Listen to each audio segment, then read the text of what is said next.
কত সুন্দর একজন আলেমের আচার আচরণ এবং ব্যবহার, মানুষদের সাথে কত সুন্দর মনোমুক্তভাবে কথা বলতেছেন। আল্লাহ তার নেক হায়াত দান করুক। বন্যা কবলিত মানুষের পাশে তিনি দাঁড়িয়েছেন, প্রত্যেকটা মানুষকে তুমি সাহায্য করার চেষ্টা করেছেন। আল্লাহ তার সাহায্যকে কবুল করুক, আমিন। এরপর আল্লাহ তাআলা আমাদেরকে নিরাশ করেন না, হয়ে যেতে থাকে। আর আমি সবসময় একটা কথা বলি, আসুন্নাহ ফাউন্ডেশন, অনেকে বলতে পারেন ভাই এত বড় স্কেলে কাজ করেন, টাকা আসে কোত্থেকে?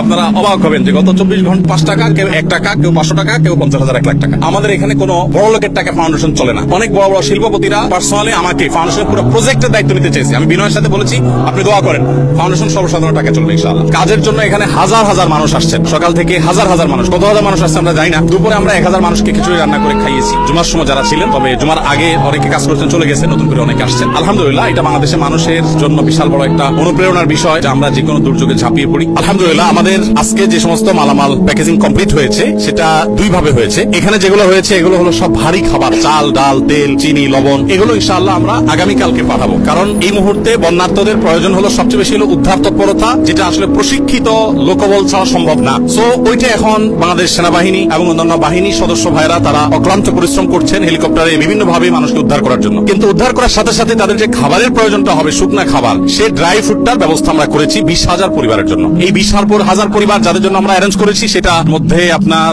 ছিল হলো খেজুর, চিড়া, চিনি, লবণ। অনেকে বলেন যে ভাই গুড় কেন দিচ্ছেন না, চিনি তো ভালো না। কেউ বলবে যে গুড় দিলে হেলদি। দেখুন, আমরা যে স্কেলে কাজ করি, এই স্কেলে গুড় কোথায় পাবো? এত গুড় কে দিবে আমাদেরকে? তো যাই হোক, চিনি এবং লবণ দেওয়া হচ্ছে যাতে করে দরকার হলে তারা প্রয়োজন মাফিক তারা স্যালাইন বানিয়ে নিতে পারে। এবং আজকে সকালে আমাদের 2টা লরি মাল পৌঁছাইছে। এটা মূলত আকিজ বেভারেজ থেকে ওনারা রেডি করে দিয়েছেন 7200 প্লাস প্যাকেট। সেখানে বাচ্চাদের জন্য দুধের একটা প্যাকেট, কত গ্রাম এক্সাক্ট আমার মনে নেই, তারপর 500 গ্রাম করে মুড়ি, 2225 ml এর পানির বোতল।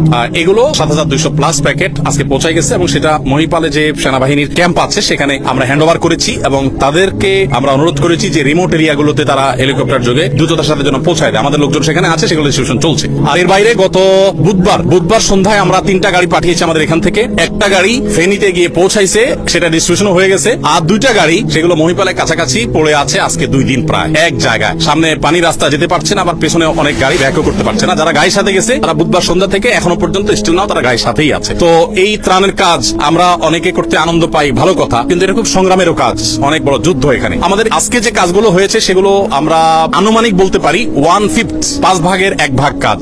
আমরা যে কাজটা করতেছি সেটা হলো আপনার আনুমানিক 700 মেট্রিক টন এখনো পর্যন্ত যেগুলো কেনা হয়ে গেছে। আমরা 500 টনের বেশি কিনেছি কালকে, আজকে আরো কিছু প্লাস করার পর 700 প্লাস হয়েছে। এই 700 প্লাস টন যে মাল আমরা কিনেছি তার হয়তো 5 ভাগের 1 ভাগ পাঠানো হয়েছে বা প্যাকেজিং এর জন্য এখানে আসছে, আর বাকিগুলো কালকে আসবে, পরশু আসবে ধাপে ধাপে, এবং এইটা হয়তো আরো 200-300 বা 400 টনে রূপান্তর হবে ইনশাআল্লাহ বিসমিল্লাহ। এ হলো আপনার ত্রাণের পরিমাণ। লাস্ট কথা, শেখ, অনেকেই তো আপনি ফিজিক্যালি অনেক জায়গায় ঝাঁপাই পড়ছেন, দেখা গেছে আপনার যাওয়ার কোনো প্ল্যান প্রোগ্রাম এরকম কিছু আছে কিনা অনেকেই জিজ্ঞাসা করতেছেন লাইভে। আমরা যাবো ইনশাআল্লাহ, আমাদের প্ল্যান প্রোগ্রাম আছে, আমরা ইনশাআল্লাহ যাবো। আল্লাহ চাহেন তো আমরা কেন, আরো ওলামা ইকরাম যাবেন, যাওয়া আসার মধ্যে থাকতে হবে আমাদের।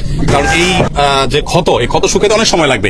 আমরা প্রত্যেক আল্লাহর কাছে চোখের পানি ফেলি, এত পরিমাণ বিপর্যস্ত মানুষ আর এত পরিমাণ কষ্টে আছে, এটা আসলে আমরা ঢাকা থেকে কোনোভাবে অনুমান করতে পারবো না। পুনর্বাসনের জন্য আমরা এবছর প্ল্যান করেছি, নিয়ত করেছি, আমাদের কাছে ফান্ড যদি আল্লাহ মিলাই দেন পুরাটা, আমরা 4000 ঘর পুনর্বাসন করবো ইনশাআল্লাহ। যাদের ঘর হারা হয়ে যাবে তাদের জন্য। এমনিতে আলহামদুলিল্লাহ ত্রাণ তো চলবেই, ত্রাণ যেটা আছে এটা কোথায় গিয়ে ঠেকবে আমরা নিজেরাও জানি না।